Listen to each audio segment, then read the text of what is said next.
Assalamualaikum warahmatullahi wabarakatuh. Selamat pagi siswa-siswiku semuanya, kelas 8, kelas 9. Pagi ini kita ketemu lagi dengan saya di minggu kedua pembelajaran dari rumah. Semoga kalian semua masih tetap bersemangat untuk belajar dari rumah, walaupun kita berada di tempat yang berbeda, tapi saya akan berusaha untuk tetap memberikan materi-materi pembelajaran yang kalian butuhkan dengan baik, dan semoga semuanya bisa menerima materi dengan baik, mengerjakan tugasnya sesuai dengan waktunya, dan kalian tetap harus menjaga kondisi tubuhnya, tetap patuhi protokol, tidak keluar rumah kalau tidak penting sekali, dan menjaga kesehatan dengan banyak mengkonsumsi nutrisi yang baik. Oke, kita ikuti terus video-video saya di materi-materi yang kalian butuhkan. Oke, kita lanjut.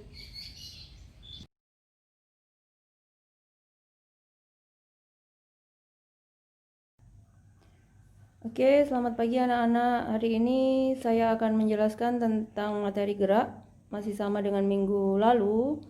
Minggu lalu kalian sudah mempelajari tentang gerak pada tumbuhan. Jadi untuk materi kelas 8 di materi gerak itu terbagi menjadi 4 subtopik. Yang pertama adalah gerak pada tumbuhan, kemudian gerak pada manusia, gerak pada hewan. 3 submateri ini adalah materi biologi, dan yang keempat adalah gerak pada benda, yang termasuk materi fisika. Kita sudah membahas tentang gerak pada tumbuhan minggu lalu. Sekarang kita lanjutkan untuk yang kedua, yaitu gerak pada manusia.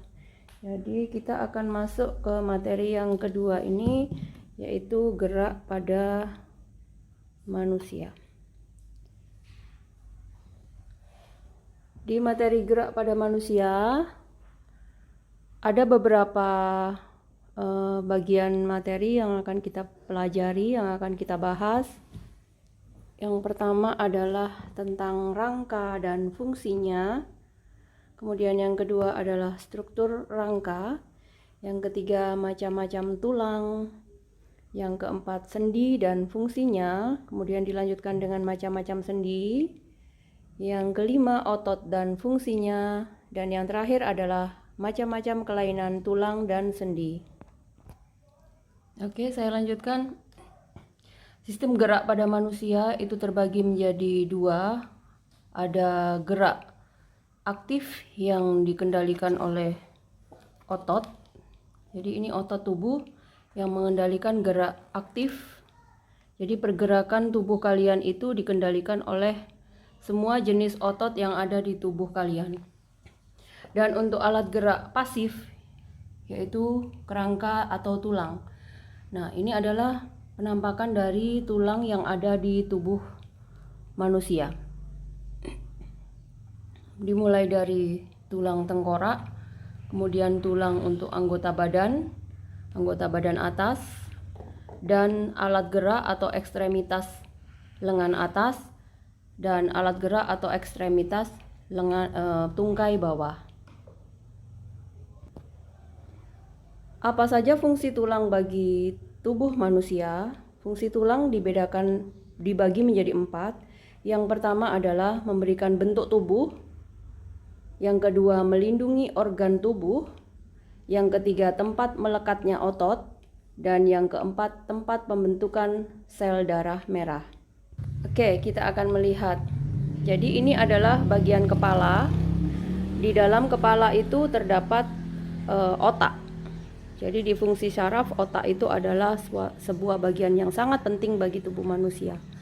Otak manusia dilindungi oleh tulang kepala atau tulang tengkorak. Nah, itu dari fungsi yang kedua tadi, melindungi organ tubuh. Jadi salah satu contohnya adalah itu. Kemudian memberikan bentuk tubuh. Kita akan melihat jika seorang manusia itu memiliki tubuh yang tegak, berarti tulang penyokong tubuh bagian belakangnya itu tegak, bagus atau lurus. Sementara mungkin kalian melihat Ada beberapa orang yang terbiasa untuk membawa beban berat, jadi di sini diisi tas yang berat, kemudian dia berjalannya agak jongkok, agak nunduk deh. Ya, ketika dia berjalan nunduk begini, maka suatu saat ketika dia besar, tulang bagian belakangnya ini memberikan bentuk tubuhnya itu menjadi seperti bongkok, seperti bungkuk. Nah, seperti itu ya. Sehingga kalian harus menjaga cara bergerak, cara berjalan, cara duduk, supaya bentuk tubuh kalian itu tetap terjaga. Gitu. Yang ketiga, tempat melekatnya otot. Nah, kita akan lihat. Kita bisa lihat di sini. Ini adalah otot. Kalian biasa menyebut sebagai daging. Padahal itu sebenarnya secara ilmiah, secara biologi itu adalah otot. Otot ini melekat di tulang. Jadi ini otot yang kalian bisa gerakkan. Dia melekat di tulang, itu nanti dibagi untuk bagian-bagian otot. Otot yang bisa kalian gerak-gerakkan, kalian bisa mengendalikannya, itu disebut dengan otot rangka. Kembali ke awal, otot ini melekat di tulang. Nah, ini juga otot di bagian dada, itu juga melekat di tulang.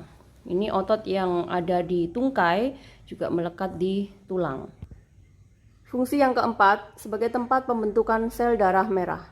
Sel darah merah, seperti yang kalian ketahui, merupakan salah satu sel darah yang memiliki fungsi utama mengangkut oksigen. Ini adalah salah satu bentuk tulang. Jadi tulang itu berdasarkan bentuknya dibagi menjadi 3. Ada tulang pendek, ada tulang pipa, dan ada tulang pipi. Ini adalah tulang pipa atau tulang panjang. Di bagian dalam itu ada sumsum tulangnya. Nah, di situ adalah tempat pembentukan sel darah merah. Jadi sel darah merah yang ada di tubuh kalian yang beredar di peredaran darah itu dibentuk di tulang. Setelah ke tulang, sekarang kita masuk ke rangka. Sekarang kita lanjut dengan rangka. Rangka kita bedakan menjadi 3. Ada tengkorak, kemudian rangka badan, dan appendix. Kita mulai dengan tengkorak dulu. Ini adalah rangka tengkorak. Jadi ini adalah tulang kepala yang melindungi bagian dalam, bagian paling penting di sistem syaraf manusia, yaitu otak. Tulang tengkorak pada manusia, ini terlihat bentuknya. Ini tempat menempelnya gigi, itu ada di bagian atas adalah tulang rahang atas atau kranium, dan tulang rahang bawah atau mandibula.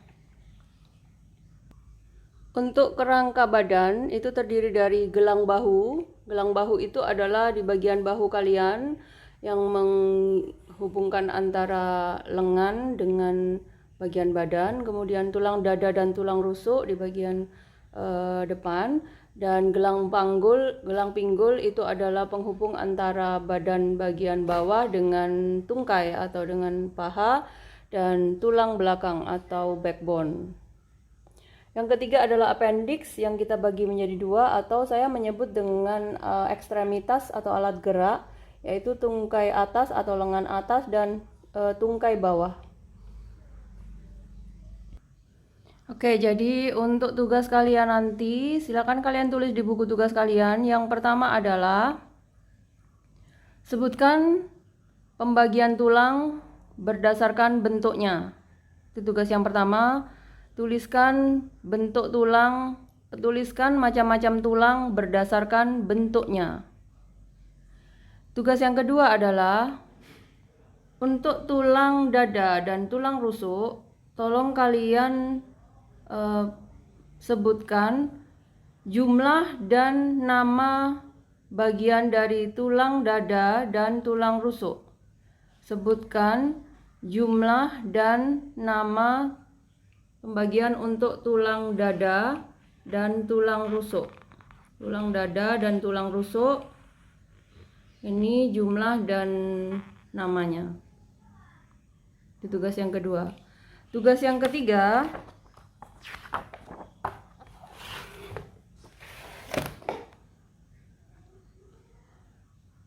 Apa yang kalian ketahui tentang sendi? Kalian bisa jelaskan pengertian dari sendi dan tuliskan macam-macam sendi, lokasinya, dan bagaimana pergerakan sendi tersebut. Saya akan berikan satu contoh sendi. Silakan kalian amati ya. Saya akan menjelaskan satu contoh sendi. Sendi yang menghubungkan antara bagian dada dengan ekstremitas atas atau dengan lengan atas. Ini yang disebut dengan sendi putar. Sendi peluru. Dengan Maaf lengan ya, atas, ralat ya. itu dihubungkan oleh sendi putar dan bergeraknya adalah ke segala arah. Sudah stop dulu. Oke, saya akan menunjukkan satu contoh sendi yang menghubungkan antara bagian dada, gelang bahu dengan lengan atas. Ini kalian bisa menggerakkan seperti ini. Nama sendinya adalah sendi peluru. Jadi menghubungkan antara gelang bahu dengan lengan bagian atas. Sendinya adalah sendi peluru, bergeraknya ke segala arah. Oke, setelah di alat gerak pasif, tulang dan rangka, sekarang kita lanjutkan dengan alat gerak aktif, yaitu otot. Orang awam menyebutkan otot sebagai daging, padahal ini adalah gabungan antara jaringan ikat yang menyusun otot. Ya, ini ya. Di tubuh manusia, otot dibagi menjadi 3. Jadi, otot pada manusia, otot pada hewan mamalia itu dibagi menjadi 3. Yang pertama adalah otot rangka. Bentuknya seperti ini, nanti akan saya gambarkan lebih jelas. Ini adalah otot rangka. Cirinya terdapat garis gelap terang. Bentuknya memanjang atau silindris seperti rel kereta api. Bagian ujungnya tidak bertemu dan ada garis gelap terang. Inti selnya terdapat di tepi-tepi sel dan jumlahnya banyak. Jadi di sini di sepanjang tepi sel ini terdapat inti sel dan jumlahnya banyak. Untuk pergerakannya, otot rangka itu karena dia menempel di tulang, menempel di alat gerak, maka geraknya kalian bisa sadari atau dikendalikan. Misalnya kalian mau menulis, kalian memegang spidol, kalian memegang pensil, kemudian kalian ingin menulis, itu kalian bisa mengendalikan dengan sadar. Itu adalah ciri dari otot rangka. Yang kedua, otot polos. Otot polos, dari namanya bentuknya polos, tidak ada garis gelap terang. Kemudian bagian ujungnya itu meruncing sehingga disebut dengan berbentuk gelendong. Jadi berbentuk gelendong, ujungnya meruncing, tidak ada garis gelap terang atau polos, dan inti selnya terdapat di tengah sel, jumlahnya 1. Jadi ini yang hitam-hitam ini adalah inti sel dari satu otot polos. Ini beberapa otot polos tergabung menjadi 1. Bagaimana pergerakannya? Otot polos itu geraknya tidak disadari, sehingga otot polos itu banyak menempel di organ-organ di dalam tubuh. Contohnya, otot polos itu menempel di lambung. Maksudnya tidak disadari itu apa? Artinya, ketika kalian itu tidur, organ yang disusun oleh otot polos tetap bekerja. Dan yang terakhir adalah otot jantung. Ini yang paling spesial karena otot jantung itu adalah gabungan dari bentuk kedua otot dan ciri kedua otot. Otot jantung khusus membentuk organ jantung dengan ciri berbentuk silindris tapi bercabang, ada sedikit garis gelap terang dan inti selnya ada di tengah sel dan pergerakannya itu tidak disadari.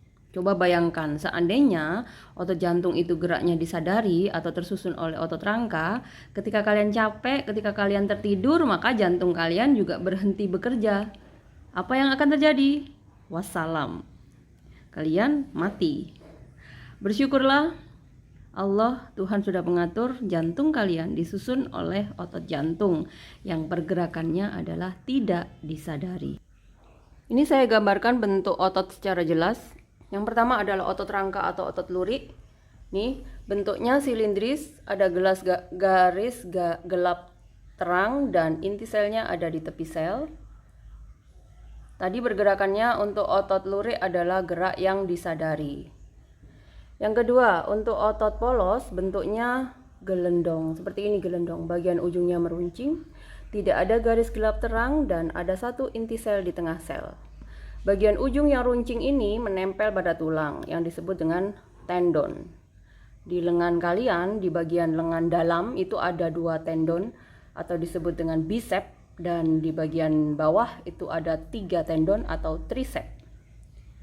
Pergerakan untuk otot polos adalah gerak yang tidak disadari, sehingga otot polos itu banyak menyusun organ dalam. Yang ketiga, untuk otot jantung bentuknya seperti ini. Seperti bentuk otot rangka silindris, tapi dia memiliki percabangan. Ada garis gelap terang dan inti selnya ada di tengah sel. Jumlahnya banyak. Nah, ini ya tendonnya. Jadi bagian ujung dari otot itu yang menempel itu yang disebut dengan tendon. Oke, demikian tadi saya sudah menjelaskan tentang sistem gerak pada manusia yang meliputi 2, yaitu otot dan rangka. Otot adalah alat gerak yang aktif karena dengan otot kalian bisa menggerakkan alat gerak pasifnya, yaitu kerangka atau tulang. Oke anak-anakku, saya sudah menjelaskan tentang materi yang kedua, yaitu gerak pada manusia. Silahkan kalian buat mungkin rangkuman singkat atau di buku siswa yang kalian pinjam dari perpustakaan. Kalian bisa cari mana poin-poin penting yang kalian garis bawah supaya kalian mudah memahaminya. Beberapa soal yang tadi saya sebutkan untuk kalian kerjakan, silahkan dikerjakan di buku tulisnya, kemudian kalian foto dan dikirimkan di Google Classroom. Oke? Saya kira cukup untuk materi gerak pada manusia hari ini.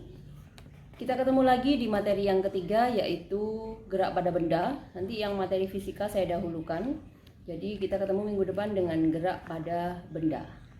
Terima kasih. Wassalamualaikum warahmatullahi wabarakatuh. Selamat pagi.